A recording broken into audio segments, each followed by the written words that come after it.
Volodymyr Zelensky. Eu vou errar um desses nomes, mano. Eu tenho certeza que eu vou errar um desses nomes. Vamos lá, de novo. E aí, pessoal, estou de volta. E como vocês me pediram, tanto no Twitter, nas redes sociais, por e-mail, por todo canto, a galera me pediu para fazer um vídeo explicando o que está acontecendo entre a Rússia e a Ucrânia. Então, vamos lá. Mas antes de entrar nesse assunto, que é bastante complexo, politicamente bastante carregado, tem gente muito emocionada dos dois lados do debate, alguns breves disclaimers para que a gente possa debater de uma forma sóbria, consciente e, acima de tudo, civilizada. Em primeiro lugar, eu não sou cientista político nem historiador. Eu sou apenas alguém que se informa sobre os acontecimentos e que gosta de explicar as coisas.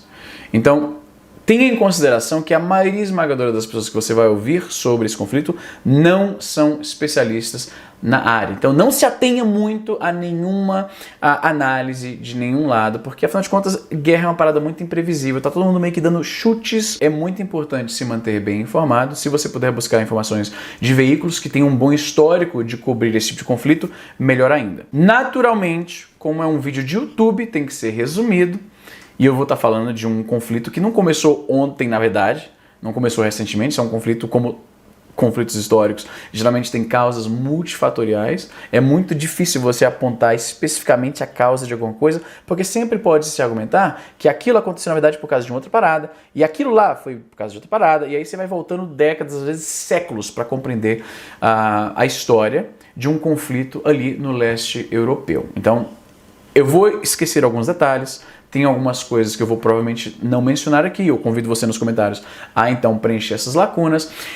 Como o conflito está rolando agora, enquanto eu estou gravando esse vídeo, tem coisa acontecendo que já torna o meu roteiro um pouco desatualizado, então tem que levar isso em consideração. Além disso, a gente tem que estar ciente que as informações num conflito assim muito recente tendem a ser desencontradas, tem muita desinformação, às vezes acidental, às vezes intencional, propaganda de guerra.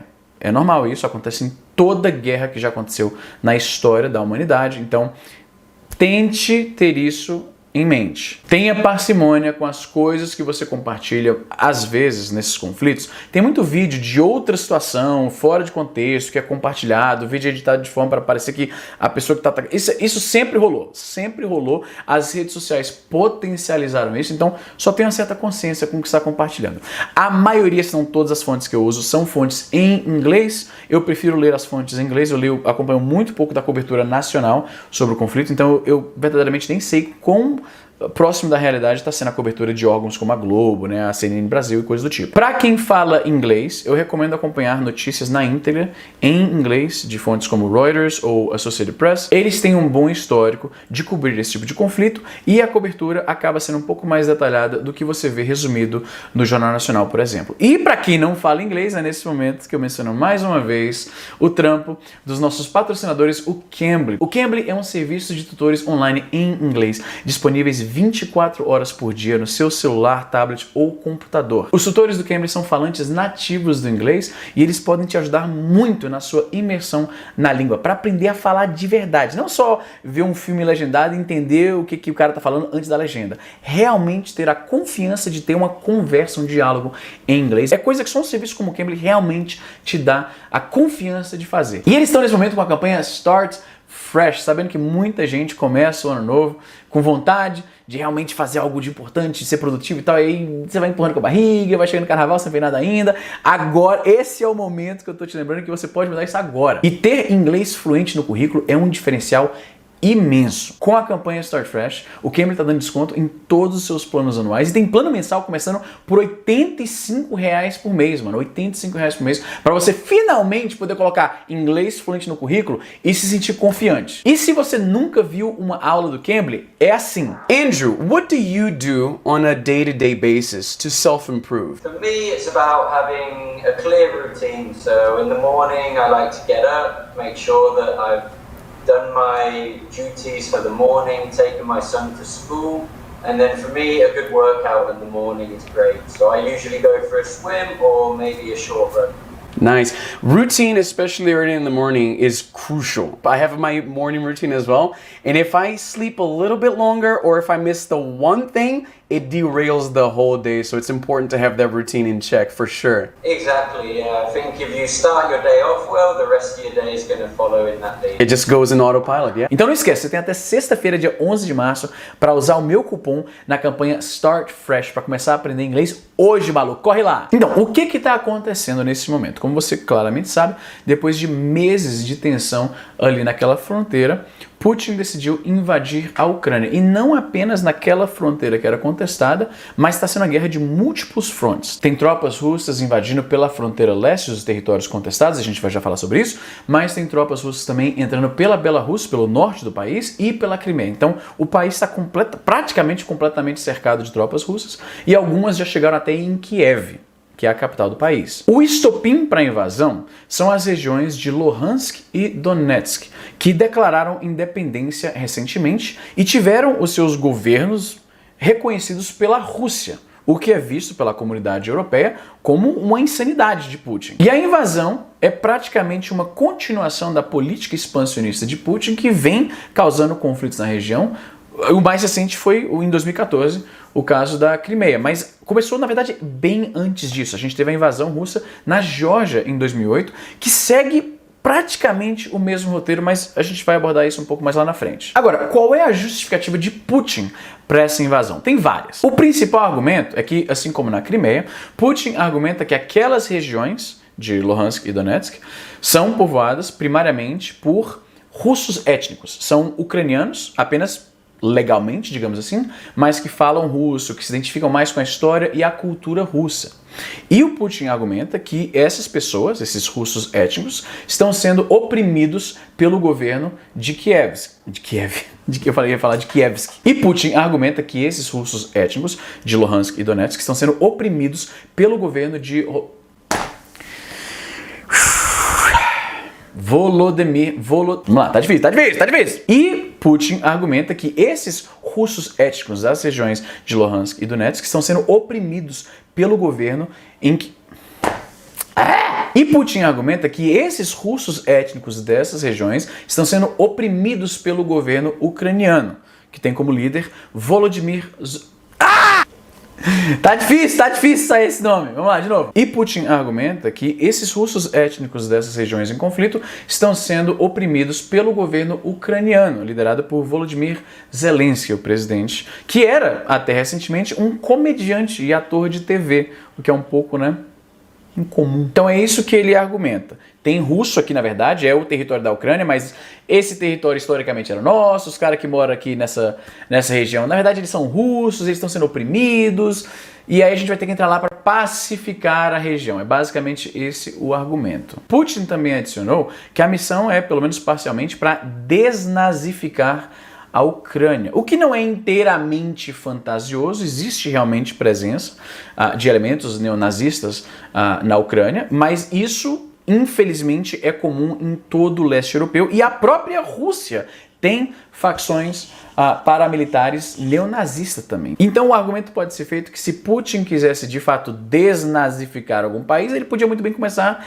pela Rússia, mas enfim, Como o presidente Zelensky é judeu e teve membros da família que morreram no Holocausto nazista, muitos interpretaram essa declaração do Putin como insensível, no mínimo. Eu quero enfatizar isso. A presença de neonazis nesse conflito é real, mas esse não é o motivo para a invasão. Isso é um pretexto. O motivo real para a invasão não é os supostos neonazis ucranianos, não é os supostos russos étnicos que estão aqui naquela região sendo oprimidos, porque oprimir russo, na verdade, a única coisa que poderia incomodar o Putin nisso é copyright, talvez, porque oprimir russo é uma coisa que ele faz muito bem já. Então a gente sabe que não é a verdade. Todo conflito acaba tendo causas multifatoriais, mas o real motivo para a invasão da Ucrânia mais provavelmente tem a ver com a intenção da Ucrânia de se juntar à OTAN, que é a Organização do Tratado do Atlântico Norte, uma união de países europeus e da América do Norte, que basicamente servem ali para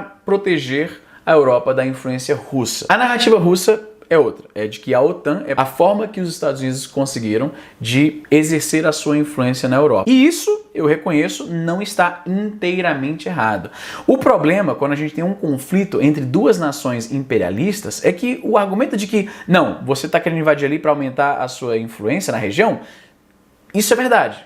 Quando você alega isso dos Estados Unidos, é verdade. Quando você alega isso da Rússia, também é verdade. Não existe exatamente um mocinho nessa situação, e quem está realmente se fudendo é o povo ucraniano no momento. É preciso levar em consideração que Putin foi um operativo da KGB por muitos anos e a sua visão política muito provavelmente não mudou daquela época. O que eu quero dizer com isso é que muito da instabilidade na região é provavelmente causada pelo próprio Putin, que vê lá os movimentos sectários que são contra os governos oficiais desses países do leste europeu, vai lá e fomenta a rebelião, provavelmente dá algum tipo de apoio moral e fala, não, vai lá, compra a briga que a gente reconhece.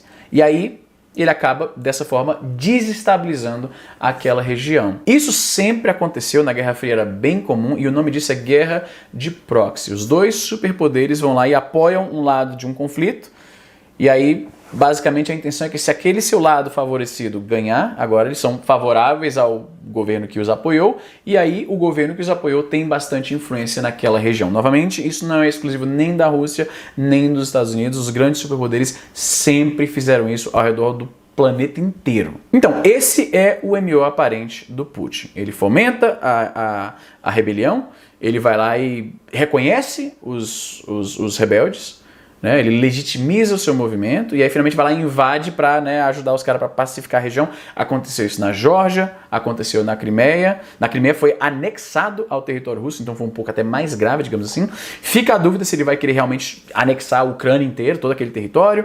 Se a justificativa para fazer isso era impedir a influência da OTAN nas suas fronteiras, bom, agora ele tem mais fronteira com mais países da OTAN. E ele vai se satisfazer com isso? Ele vai fazer isso de novo daqui a outros 5 anos e tal?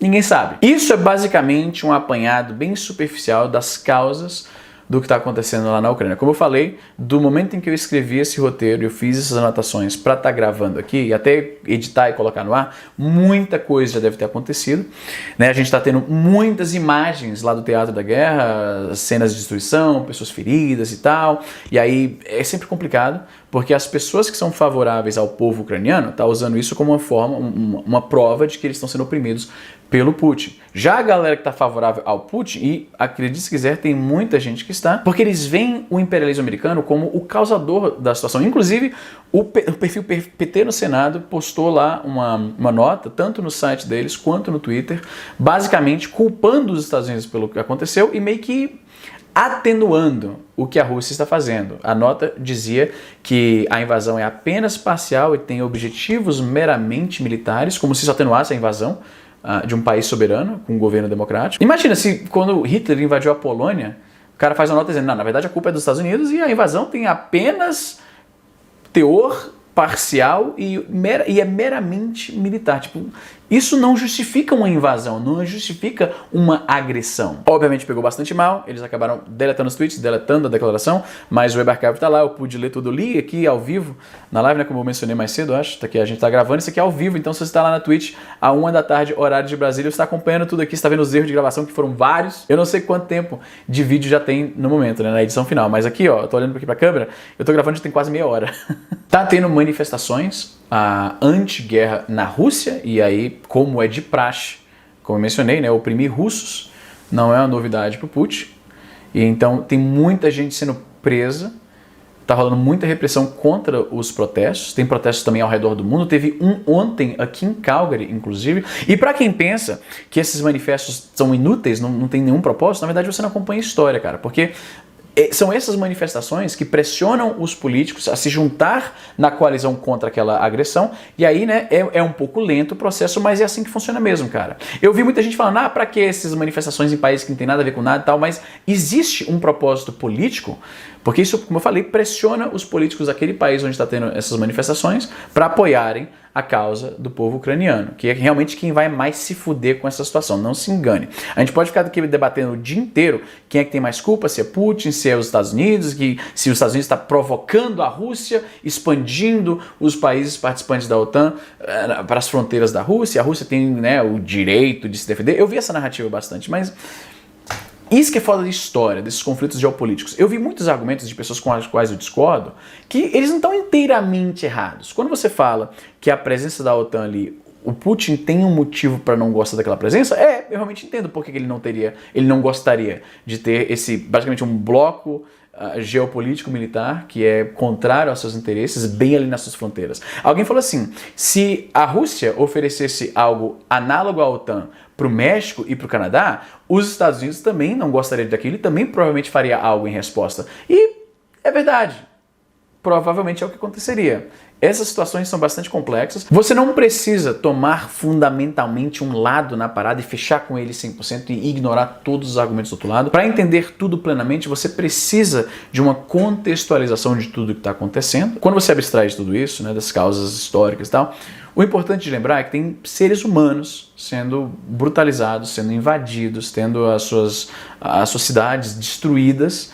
Né? Imagina como deve ser desmoralizante para um povo, mano, ver tanques de outros países, aviões a jato passando por cima e explodindo as coisas e tal. É foda, mano, é foda. Bizarramente, ou talvez não tão bizarramente assim, o Trump deu declarações bastante favoráveis ao Putin, pelo menos até o momento 2 ocasiões, numa entrevista de rádio, depois uma outra entrevista para Fox News, em que ele elogia, chama o cara de gênio, que ele fez praticamente diz que o cara fez um bom negócio, porque invadiu, ganhou um terreno ali muito próspero e grande, por sanções que não vão fazer muita diferença. E é muito bizarro ver um cara que ainda tem muita influência na política americana batendo palma pra uma invasão como essa, mano. Mas o Trump é maluco, né, bicho? Então é isso, gente. Como eu falei, é um vídeo bastante complexo. Eu devo ter esquecido um monte de coisa, deve ter um monte de coisa que já aconteceu aí nos últimos, sei lá, 12 horas de terminar o roteiro e vir aqui gravar. Ainda tem que editar, então eu sei que vai ter um monte de coisa que vocês vão poder adicionar aí nos comentários e eu aceito de braços abertos, porque eu quero poder entender tudo o que está acontecendo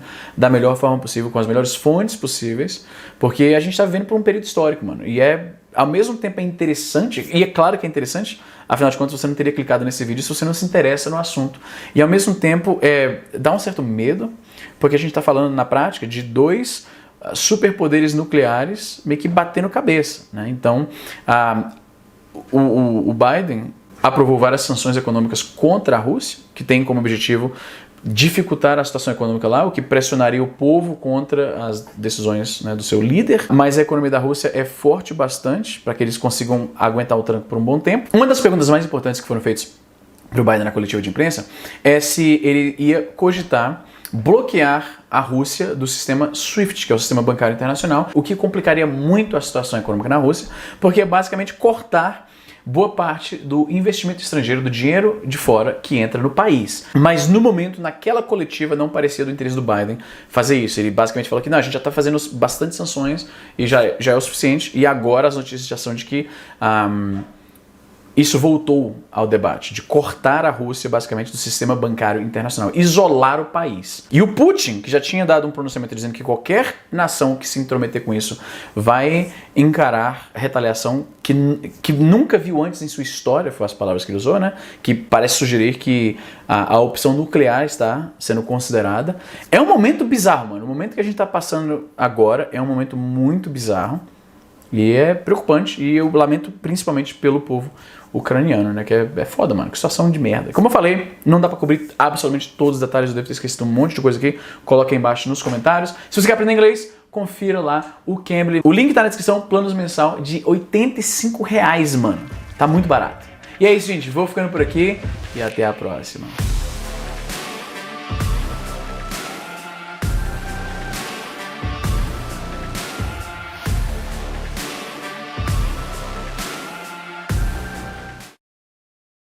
É preciso lembrar a todo mundo que a gente... Mano, esse tempo inteiro, o microfone, meu Deus do céu, o microfone não tava aqui, ó. A lapela não tava. Vou começar tudo de novo.